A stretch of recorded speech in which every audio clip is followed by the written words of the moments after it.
Good morning. Welcome to day 3 of 8th grade speeches. We are thankful you're all here.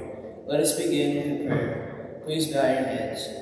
Dear God, be with us and help lead my classmates as they give their speeches today. Give them peace in knowing that they are capable and prepared. We thank you for the gifts you have given us and ask that you watch over us today and always. In your name, amen. Please welcome our first speaker, Caroline Peak, who is speaking on Title IX.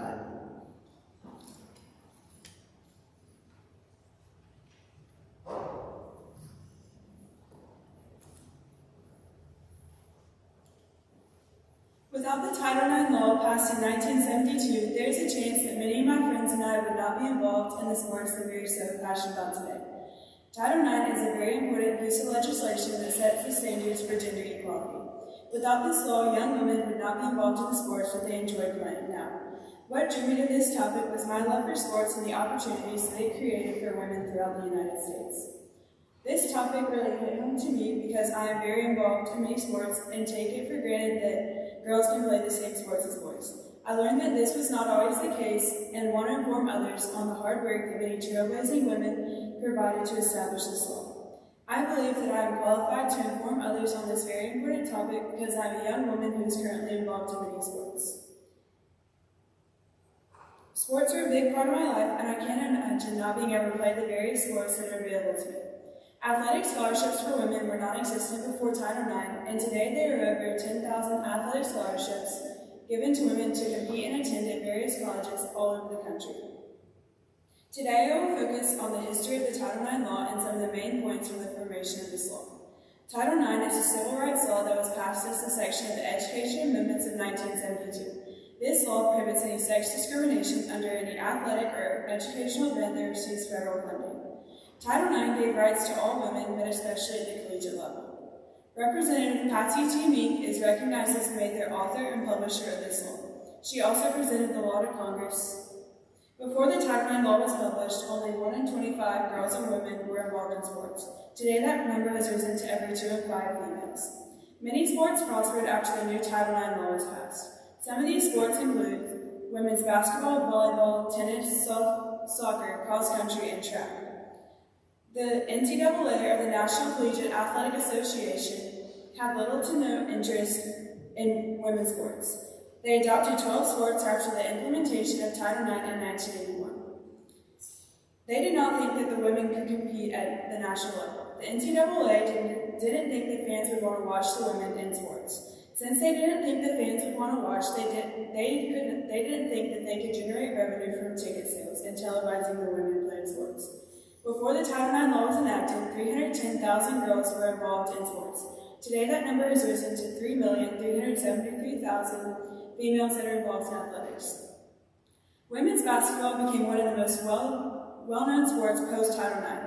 Cheryl Miller led the University of Southern California women's basketball team to NCAA titles in 1983 and 1984. She also helped the United States women's team win the gold medal in the 1984 Olympics. This was one of the first major accomplishments for women after Title IX. Title IX brought opportunities to women at all ages, but its most impactful area was the intercollegiate level. Before Title IX, there were 32,000 women competing at the collegiate level. Today, there are over 150,000 women competing at the collegiate level. Not only does Title IX offer more athletic scholarships, but it also provided more academic scholarships for women. According to History.com, if 40% of men receive scholarships, the college would have to balance it out for 40% of scholarships to be awarded to women. This opportunity for girls to receive athletic scholarships encourage younger girls to compete in sports at a younger age. Women that are now involved in college athletics are inspiring younger girls to be involved to start playing sports at a younger age. Title IX's opportunity for women span from early stages in life in elementary school to later ages in middle school, high school, and college. Title IX has forever changed the world for women in sports. North Carolina's former head women's basketball coach, Sylvia Hatchell, has seen the effects of Title IX's 40-year evolution as an athlete, coach, and administrator. She says that Title IX has transformed women's sports forever. Hatchell said that she couldn't imagine her life without the effects of this law on sports. Multiple women were responsible for introducing the Title IX law. Representative Patsy T. Meek is recognized for authoring and introducing the law to Congress. Bernice Sandler is also well known for her instrumental input in creating this law. She is known as the godmother of Title IX. Before the Title IX law was passed in 1972, there was very little to no opportunity for female athletes to participate in sports in the United States. Title IX was enacted to correct all of the imbalances in the athletic realm. Although the law did not completely balance the equal access between men's and women's sports, it was much more opportunity created for women before the new law was enacted. There was fierce reaction to the Title IX law, because for women's sports to be protected, many men's sports had to be cut back. These women that were involved in the creation of the law were very brave. They stood up for their thoughts and didn't take no for an answer. They persisted through this process, and their hard work paid off and paved the way for women going their career. Title IX is a very impactful law for all women across the United States. Title IX transformed women's sports forever. It gave women opportunities that were previously not available to them. Title IX impacted the collegiate athletics the most with opportunities for women. Many amazing and brave women sacrificed a lot to write and be a part of this law. The year 2022 marks the 50th anniversary of Title IX, and the NCAA is beginning its celebrations with a great outcome of this law. Thank you. Please welcome Stella Hunt, who is speaking on the changes in the beauty industry.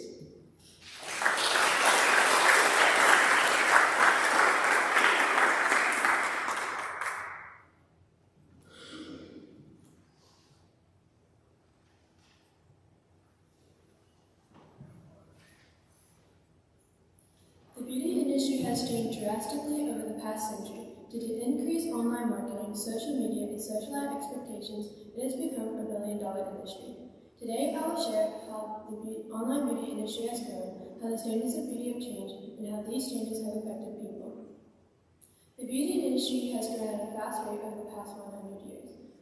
Over 600,000 Americans are part of the industry, which is worth over $500 billion today. There are multiple factors responsible for this fast growth, but one that stands out the most is the internet. Between online sales and social media influencers, the online beauty industry grew 23.6% over the past few years and continued to grow even more during the COVID-19 pandemic. Beauty brands have been able to create a stronger branding, interact with their consumers, and build a new marketing category known as influencers due to their online presence. Influencers, most simply stated, are social media users who are well known for their expertise on the topics of skincare, hair care, and makeup. Popular beauty influencers have gained enormous audiences who come to trust their beauty advice and product recommendations. The work of influencers is thought to help the industry's growth extremely. Some popular beauty influencers are Chloe Morella or Michelle Phan. Since the COVID-19 pandemic, online sales grew 40%. People are spending the majority of time at home but still want to shop for beauty items and/or health items. Since people wanted recommendations and to see makeup in person, the online stores added features to interact with their consumers. This included product matching tools, online quizzes, virtual consultations, and augmented reality filters. These features increased sales because of their interface features. Cosmetics date back to the ancient Egyptian culture where both women and men used makeup as part of a religious ceremony or cultural identification. Most cultures since that time have used cosmetics in some form to enhance what they consider to be attractive. Due to many outside factors, those standards of beauty have evolved over the years. Some very early beauty standards include the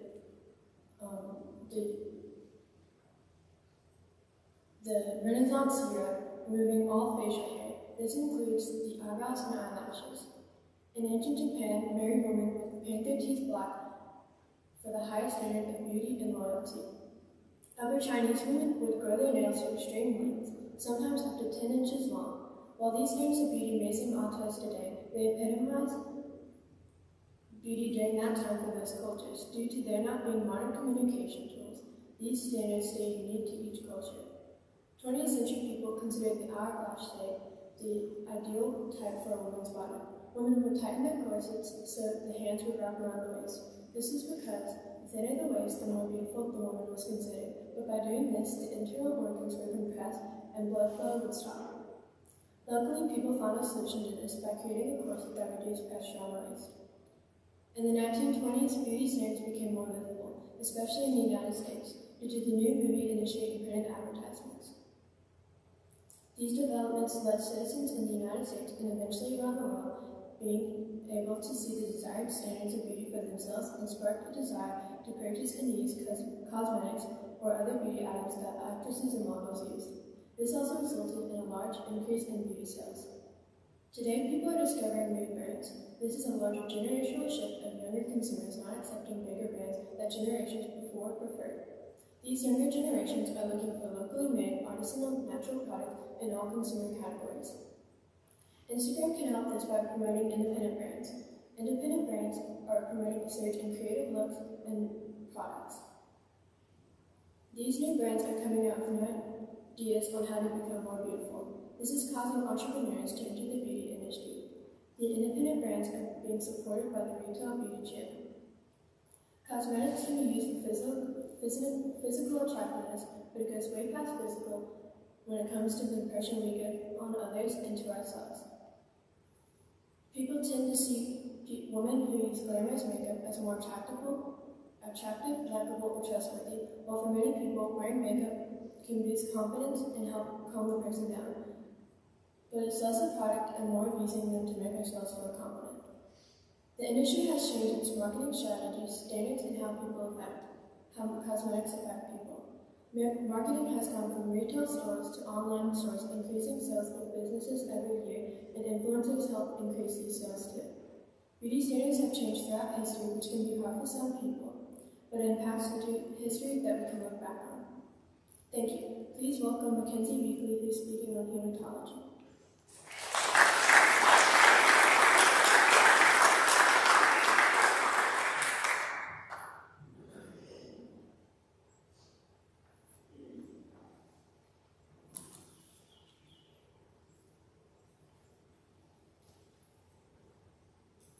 Have you ever dreaded daring to get blood drawn, or even feel like it's just a waste of time? Getting regular blood tests should not be looked upon as a bad thing.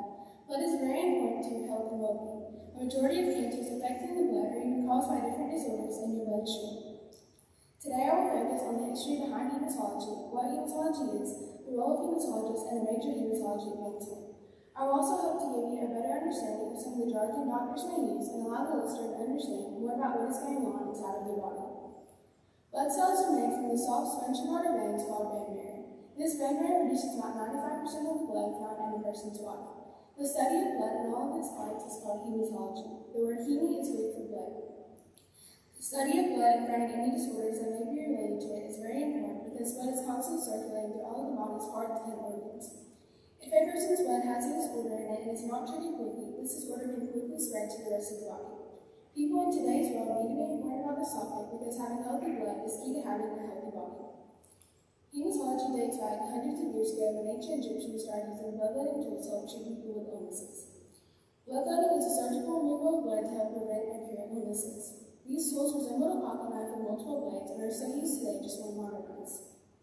A major breakthrough in the study of hematology did not happen until a few centuries later when Antoine von Leeuwenhoek built a microscope to identify blood cells in 1642. In 1770, William Houston, who is known as the father of hematology, identified the clotting features of blood and spread his newfound knowledge of leukocytes or white blood cells to the medical industry. It wasn't until 1818 that James Webb successfully completed the first recorded blood transfusion between humans. Almost 100 years later, someone would identify the universality of type A blood. Raymond Ogdenburg was the one who identified this through blood type and ticketed transfusions. This was all just the beginning of what was to come in the division of hematology, and its small discoveries have helped in what we now know today. Though it may not look like it at first, hematology is more than just drawing blood from someone's arm.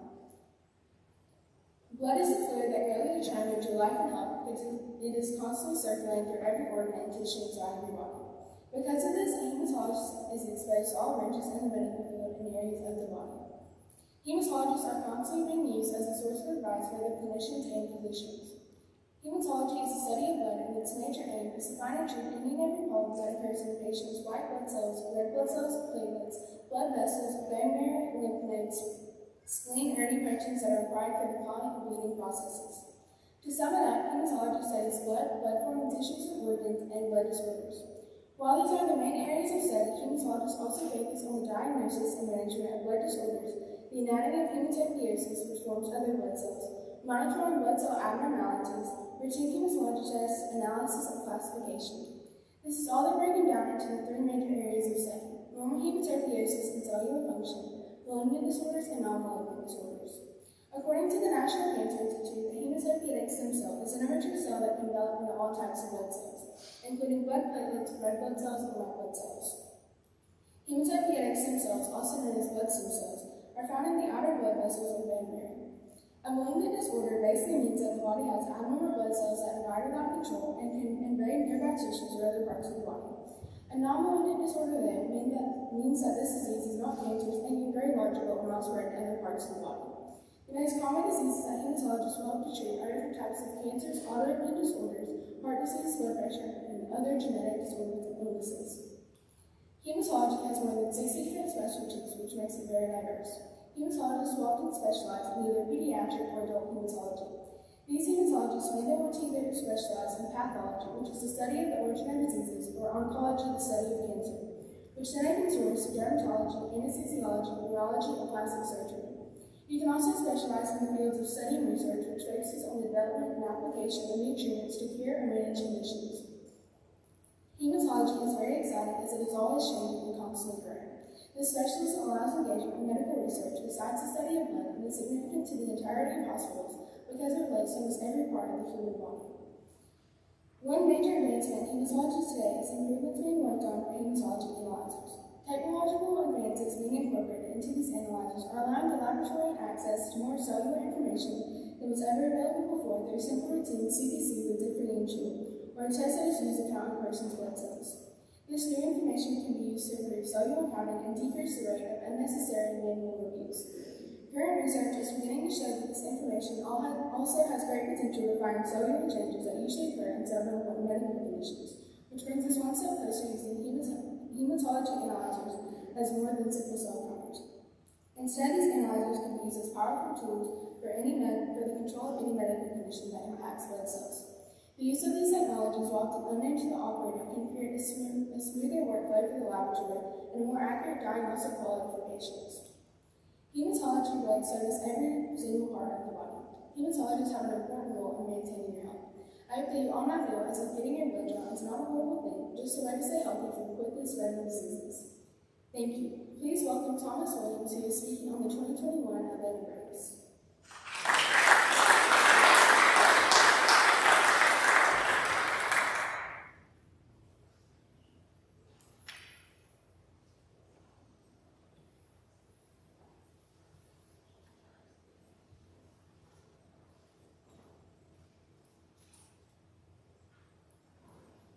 Last season, if someone told you at the beginning of the season, or even halfway through the year, that the Braves won the World Series, you would think they were crazy.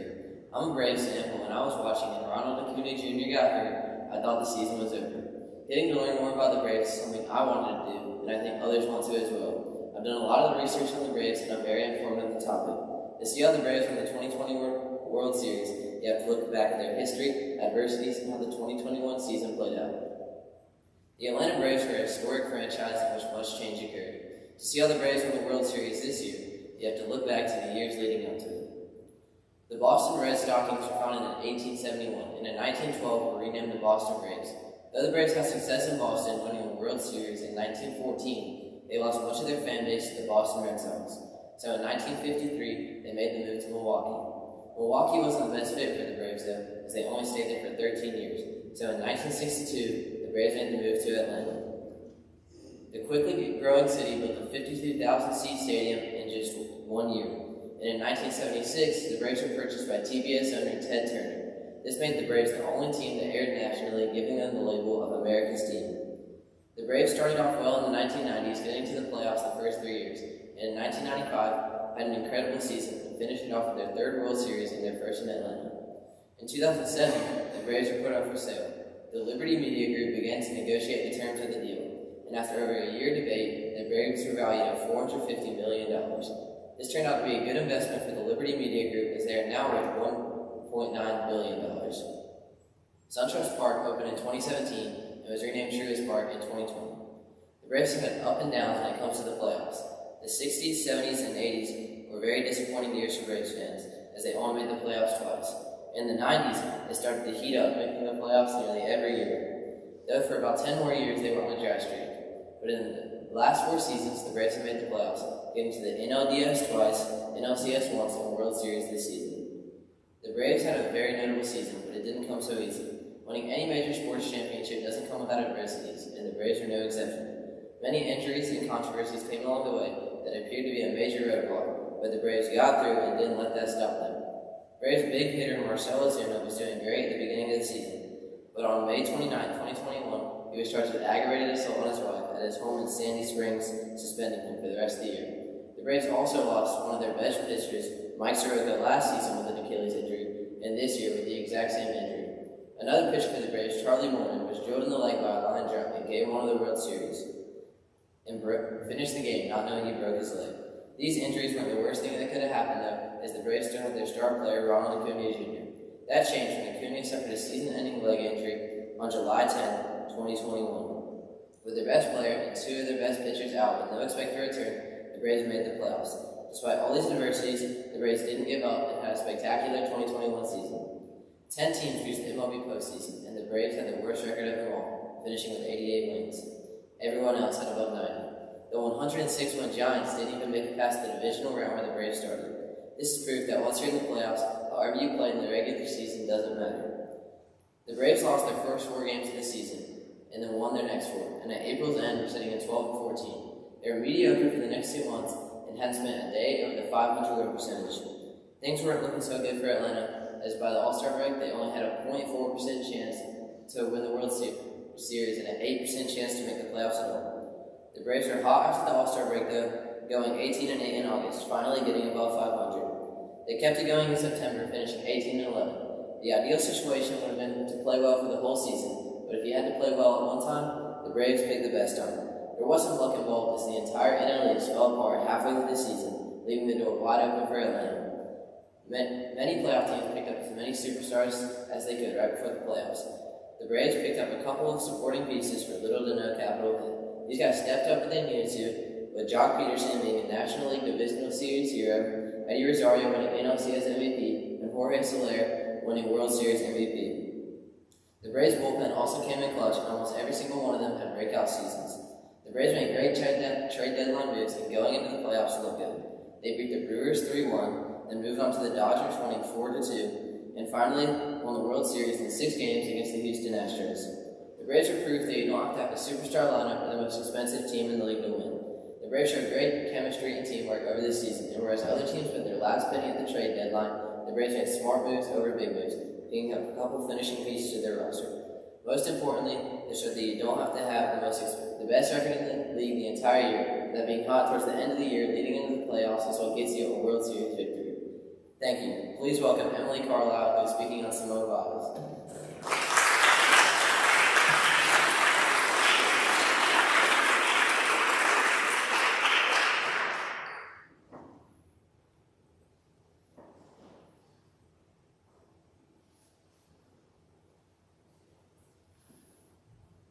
Simone Biles is one of the greatest athletes of all time. She's considered one of the most decorated gymnasts at the age of 24. Biles became the first female U.S. gymnast to win 4 gold medals in a single game. Biles was also the first gymnast to win 3 consecutive all-around titles. Simone Biles has inspired many athletes even if they don't do gymnastics. Biles uses her platform to stand up confidently and voice her opinions. She's making history at every event she goes to and competes in. Simone Biles has a broad impact with her training and who she is overall. When I was 2 years old, I started gymnastics. I was a fast learner, so I picked up on the skills very quickly. At 4 years old, I was put in the advanced little gym class. From there, I became a shooting star and then a rising star, which was a 3 team. The next year, when I was in 2nd grade, I joined the Level 3 competitive gymnastics team. I trained with the Level 4 gymnast once a week to get the feel of what their training was like.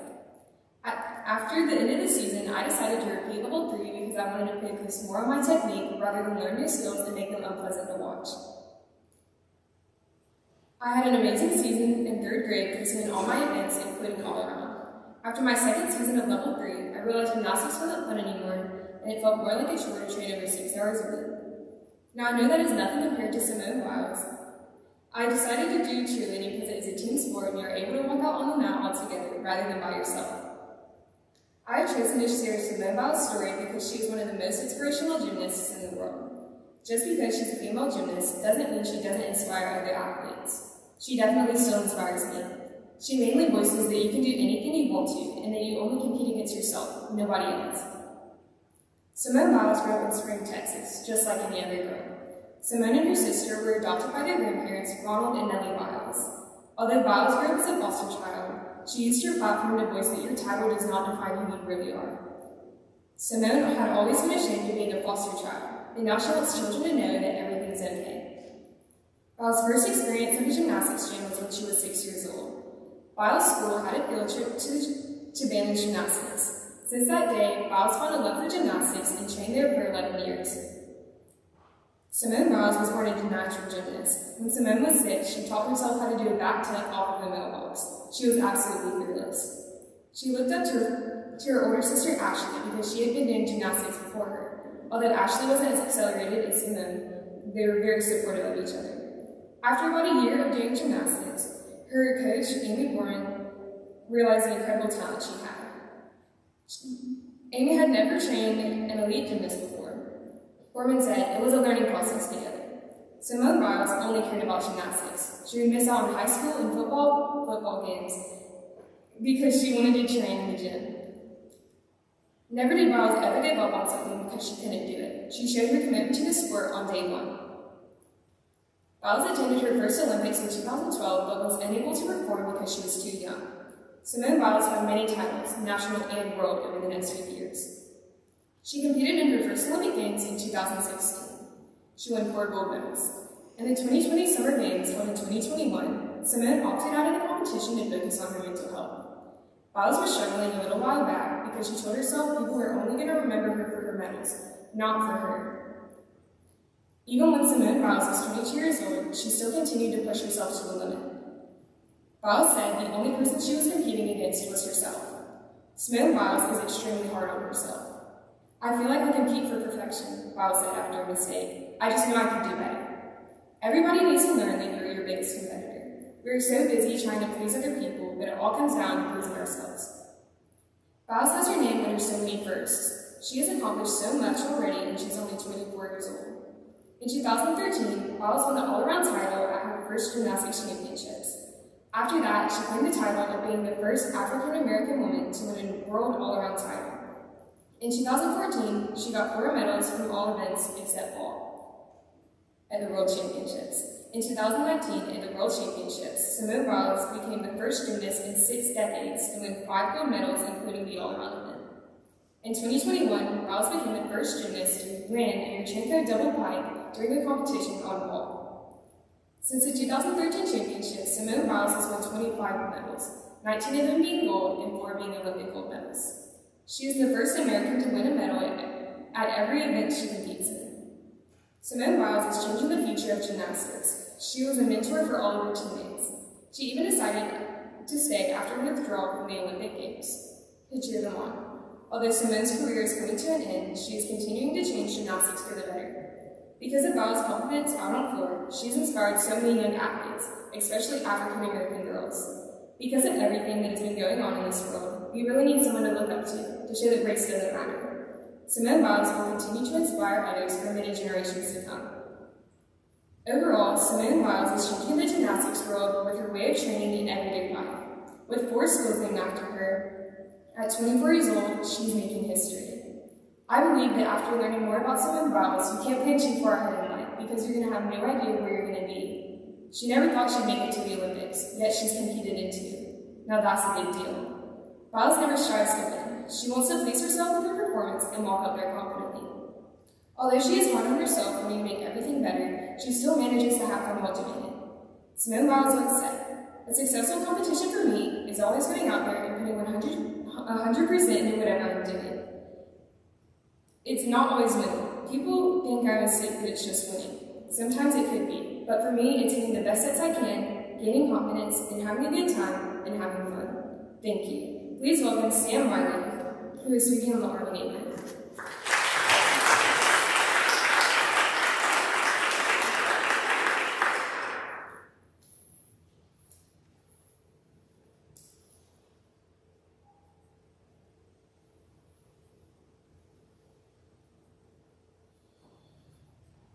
If you've ever seen college football, then you probably know about the greatest football rivalry ever, Army versus Navy.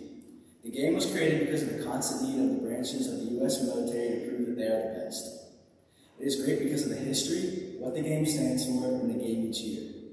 The Army, Navy, and Air Force are the only branches of sports teams. The three compete in all sports, but the most important is football. This is why the Army-Navy game is so popular. What is the Army-Navy game? The Army-Navy game is a yearly football game at the end of both team seasons. It is a part of the Commander-in-Chief's trophy, which consists of Army, Navy, and Air Force. The trophy was first awarded in 1972 by President Richard Nixon. It is played sometime in early December for the most important prize to both teams, bragging rights. Other than a super intense rivalry, the Army-Navy game is played for more. Both teams wore patches throughout the season to represent certain units. In 1988, the Army and Navy started wearing patches for the games. Recently, the Army Black Knights and Navy Midshipmen have designed a whole uniform for the Army-Navy game. They first represented the 82nd Airborne Division in 2016 and most recently the ODA Task Force Dagger in 2021. Philadelphia has been the traditional home of the Army-Navy game. 89 of the 122 games have been played in Philadelphia. Outside of Philadelphia, the New York area has been the most frequent site of the Army-Navy game. Only 7 games have been held on the campus of either team. 2 games were held on the campus during World War II, and in 2020, a game was held at West Point due to the pandemic. Although these teams have a huge rivalry, it is mainly a respectful one and a fun game that doesn't really affect how they do their jobs. One thing that makes the game fun is the traditions. An example of this is that after every Army-Navy game, the teams get together and sing their alma maters first to the losing team side and then to the winning team side. Every year there are events that can only be seen in the game. During the fall semester, the Navy, Army, Air Force, and Coast Guard academies have exchanges where students study at a different academy. In the beginning of the Army-Navy game, students from Army and Navy are returned to their home school in a prisoner exchange, which only lasts for the game. My favorite tradition is the stealing of the mascots. Over the last 70 years, Army has stolen the Build-A-Goat at least 10 times. Another tradition is the Army Spirit Video. The tradition where usually high-ranking officers will conduct a staged mission to either secure or steal a mascot. This is fake, and the actual stealing of the mascot is real, with real consequences. There are also hilarious things that are unique to each game. Some of my favorites are a Navy sign that said, "Even Trump can't make Army great again," and an Army sign in response that said, "Navy, you're fired." Another one is during the 1996 game, the prisoners in the exchange accidentally mixed up the T and N, so instead of saying "Beat Navy," they said "Bean Navy." The Army-Navy game has a pretty rich history. Starting in 1890, they have played almost every year with some exceptions, and the fact that they started their team 20 years later than the Navy did is why Army doesn't have the most wins. The first Army-Navy game was played November 29, 1890. This was mainly due to a West Point student named Dennis Mikey. Mikey was a football coach who went to West Point in 1888 and after some convincing was allowed to start a football team. Throughout the years, there's only been 10 interruptions of the Army-Navy game. The first 5 were between 1894 and 98 when an argument from an Army general and a Navy admiral over the previous game almost resulted in a duel. The 6th was in 1909 when Cadet Eugene Byrne died from his injuries in Army's previous game against Harvard. The 7th and 8th happened in 1917 and 18 due to World War I, and the 9th and 8th were held in 1928 to 29 because Army and Navy couldn't agree on player eligibility standards. The Army-Navy game has always been close. Games in 1988 and 98 were decided by 5 points or less. From 1992 to 96, Army won all by a combined total of 10 points. So how do the teams compare? Records and statistics tend to go out of the window in the Army-Navy game. Army owns the number 2 rushing attack in college football, averaging 301 yards per game. It also led the nation in an average time of possession, which probably has something to do with it converting close to 49% of its third downs and over 71% of fourth downs. What makes this Army team so good is balance. It's a top 20 scoring unit and complemented by a top 20 defense. Navy is an unpredictable offense. It seems they try something different each year and it just doesn't work. Their most recent offense is the same as Army, running the ball down the other team's throat. You may be thinking, what about Navy's 2021 win? Well, it's a controversial topic because of some questionable calls by the referee. In the 2020 game, there were a total of 8 passing attempts, which means that the Black Knights ran the ball a lot. In the most recent game, Navy knew that the only way to win was to get rid of the person our offense was based on. So a lineman for the midshipmen held on to the ankle of Army's running back, Anthony Atkins, and twisted it, which resulted in his injury. To top that off, the referee gave Atkins, the running back, a personal foul for kicking the lineman to get his foot out. I don't think this was actually a Navy ploy, but I do think it decided who won. Next game, I think we can expect a more clean competition and hopefully another Army win. In conclusion, the Army-Navy rivalry is a great one. It is my favorite college football game of the year and is always interesting to watch.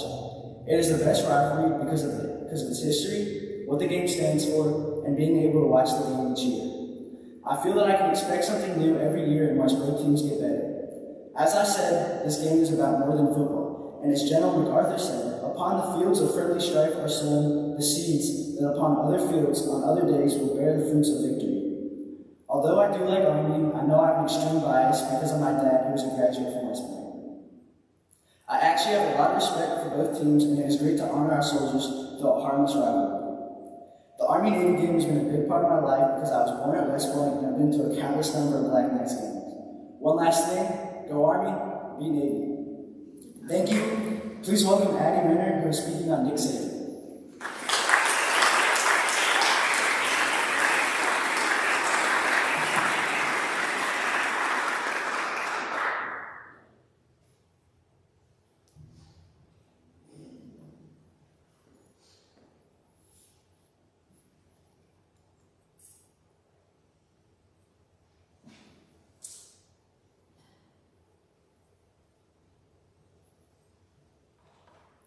Nick Saban is known as one of the greatest football coaches of all time. He was born October 31st, 1951. He went to college at Kent State where he played defensive back.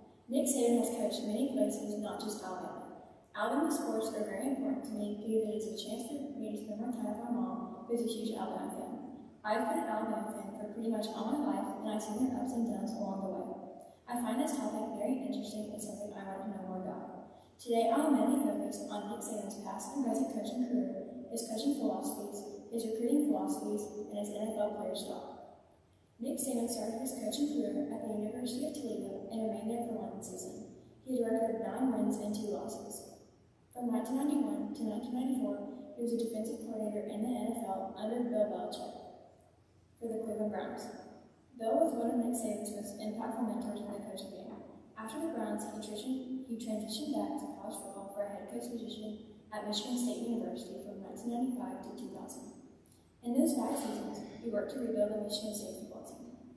He had a record of 34 wins and 24 losses. After Michigan State, he joined LSU in 2000. While he was at LSU, he had a record of 48 wins and 16 losses and had 1 national championship. After 4 seasons at LSU, he went back to the NFL to coach the Miami Dolphins.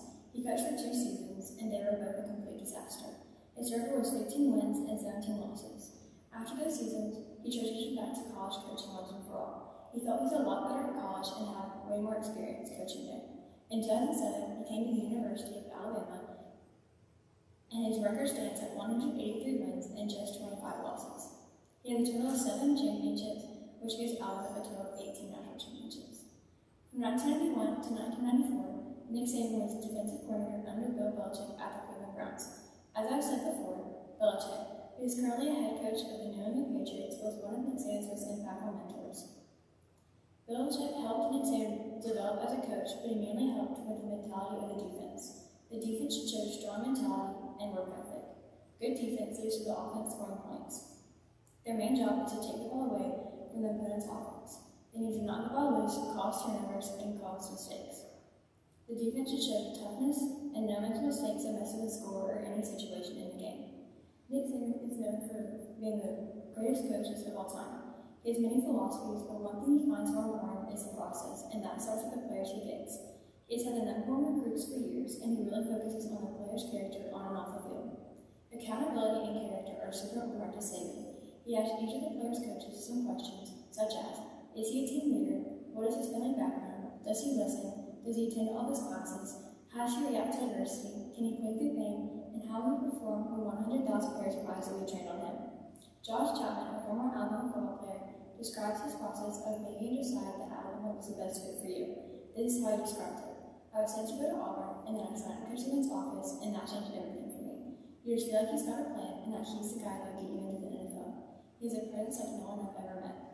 The next step into this process is looking past all the wins. He focuses on the next drill or the next play, and blocks out everyone saying, oh, they don't make it to the playoffs because the Alabama football team is not there yet. The Nick Saban has produced major stars in the NFL and still is to this day. Take Derrick Henry, for example. He won the Heisman Trophy at Alabama under Saban and was a second-round pick in the NFL draft. He's been in the NFL for about 6 years and he's still making millions of dollars today. Nick Saban prepares players for the NFL. He's had the most NFL first-round picks in the last 5 years than anyone. After players go through Alabama, there are better people on and off the field.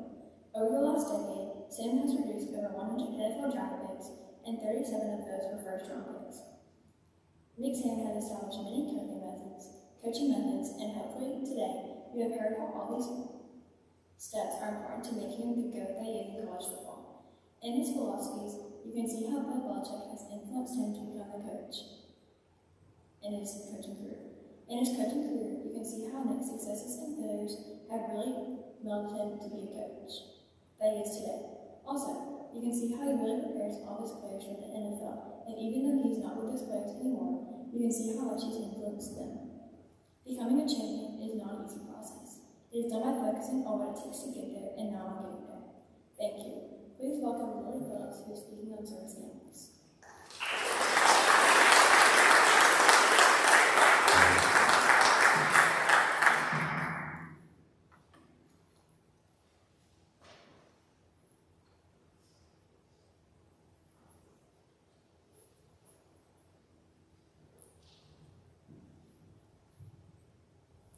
A service animal is an animal, typically a dog, that can aid in navigation for people who are visually and hearing impaired, assist an individual who suffers from post-traumatic stress disorder,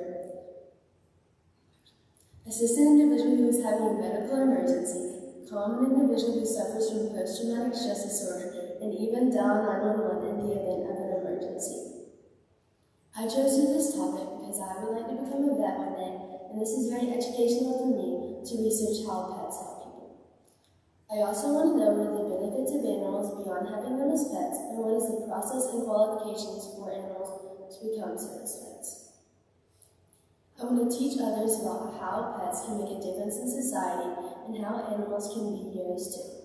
There are 3 main points about becoming a service animal that I would like to share. Those are the training, types of breeds, and how they help others. The first thing you need to know about a service animal is their training. The website Service Dog Requirements shows that there are 5 steps to help you understand how your dog can become a service animal. Those requirements are identifying and understanding what type of dog you have, finding a trainer you trust or training your dog yourself, training your service animal, passing a public access test, considering service dog certification and registration. The Service Dog Requirements defines a dog that is trained to perform tasks for the benefit of a person with a disability. A disability can be a physical disability, but also include disabilities in the form of a mental illness that substantially limits one or more major life activities, such as depression, severe anxiety, or PTSD. When service animals are on the job, never treat them like any regular pet you pass by. Never assume that a dog is or is not a service animal. Always be sure to ask before petting a dog.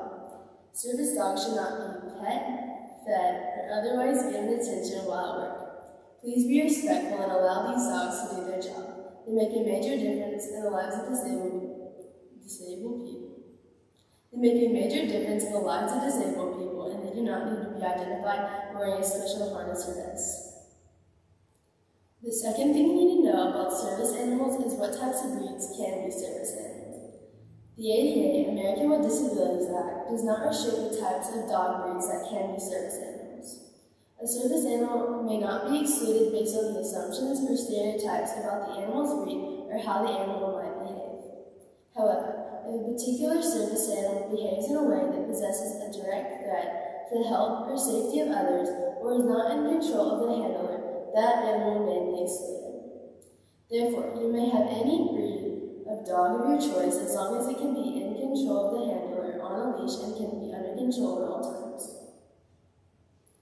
many different animal species can be trained to perform tasks that aid individuals with disabilities, including pigs, cats, horses, monkeys, and birds.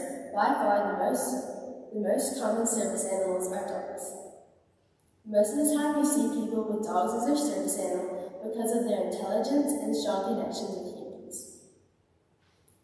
As you can see, one of the main requirements in becoming a service animal is being under control. The animal must be under the control of the handler at all times and on a leash.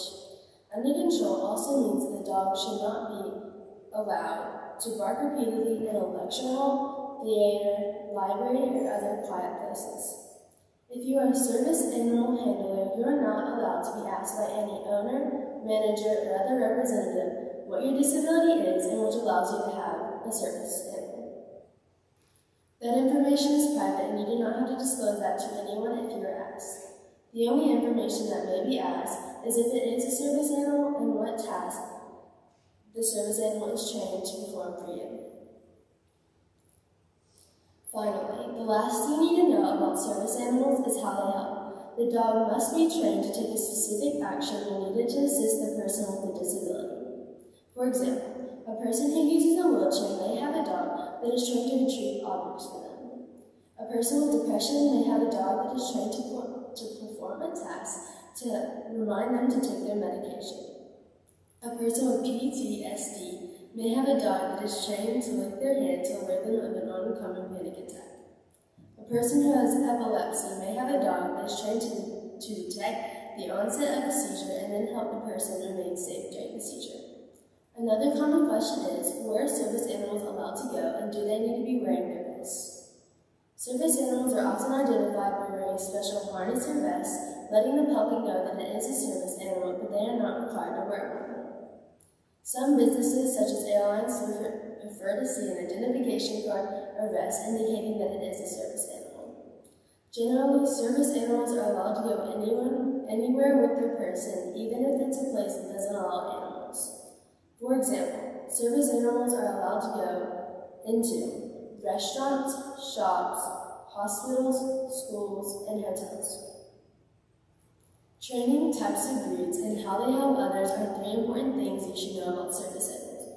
There are no rules that restrict you from having a certain type of breed, so you may have any breed of your choice as long as it can be in control of the handler, on a leash, and can be under control at all times. Having a service animal is very important to the lives of disabled people, and they make the world a better place. Thank you.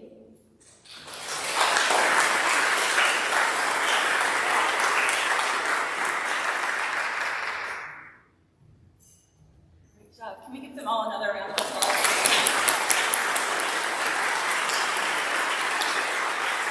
Thank you so much for joining us today.